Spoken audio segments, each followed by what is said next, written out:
So you are very important to us. We are starting with you. These 109 acres of land. And I would like to ensure that any legal issues which are pertaining, we are going to have them addressed so that we start the development of this place. This land is supposed to be developed into a special economic zone. We are going to build all the roads, bring them the water, the electricity, and then the people who will come, they will put the factories. And this will be a special economic zone.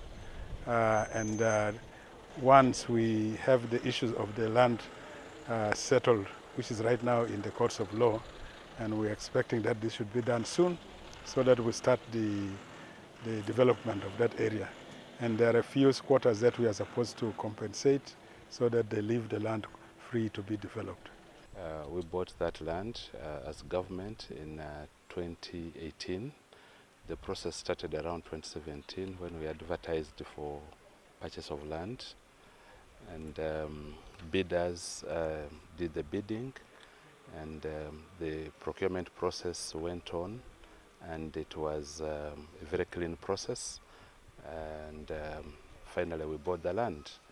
Now I need to emphasize that the process of procurement was very clean, and all due diligence that anybody who is discerning enough to check whether the land is clean was done.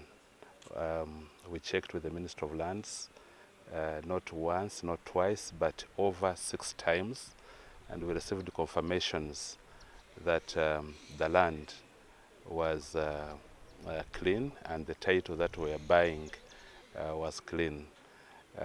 It's true that we received notification that the land that we are about to buy may not be clean, but when we checked, we discovered that the land the notification was referring to was a different piece of land. But we bought plot 326, and the land that they were talking about in the notification was plot, a different plot number. So for us, we insisted that what we bought was clean, and that's a matter to be determined. Yeah. Currently, we have a few squatters who are still remaining on the land, and we'll be able to sort that out once the court process is completed. We are in touch with our lawyers. Court is currently on recess.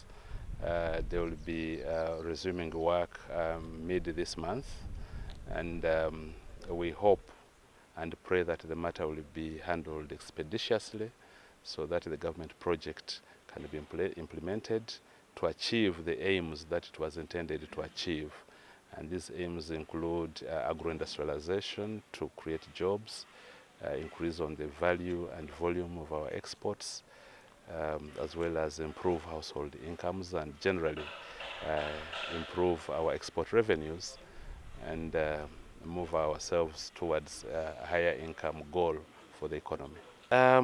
We expect to commence operations on that project next year, next financial year, because all these preliminaries, the complications that we are having, we expect to resolve them within this financial year. We will immediately ensure that those people who are still sitting on the land, as you are aware that the majority of the people were compensated. The number that was not compensated is a small number, about 30 or thereabout. They will be compensated once the matters surrounding that land are completely resolved. I also want to inform you that we have a court ruling that allowed us, it's a court ruling of 2023, that allowed us to use that land. If there is any claimant who proves that actually they have a legal right to the land, then they can be compensated, because public good takes precedence over individual interests. And now we are at the Entebbe International Airport free zone, which we have spent approximately 53.7 billion shillings right from purchase of the land and putting up the 7 different structures for different people to come and occupy. Of these 7, 4 are completed and 3 are in the process. The 3 which are in the process require about 9.7 billion, and this year Parliament is giving us 2.3 billion, which we are going to receive, and we'll be able to continue with the works. And we hope that the balance will come soon, so that this place is completed for us to have these people who are going to do processing and then exporting of various products, including the horticulture and all other green things that we can export out of Uganda. His Excellency the President commissioned this facility in December of last year, 2024, to enable us start, working and getting the people who are supposed to be coming in to operate this facility to come in and start operating the facility. As you have seen in one of the production units, there's already work going on to be able to fix the machines that are going to aid the production of these exportable products, especially the fruits and vegetables. Of course, as you can see, the project is not yet complete. We have a financing gap, which we hope to cover within the next financial year, so that we can hand over this project to the private sector to operate. Government is the developer, but the operators are the private sector. We expect that fruits and vegetables will be stored here, packaged here, branded here, and exported from here. We expect that all government agencies that are in the business of supporting trade and specifically exports will be housed in this trade house, the office block. As you've seen, we expect Uganda National Bureau of Standards to be here to check the standards.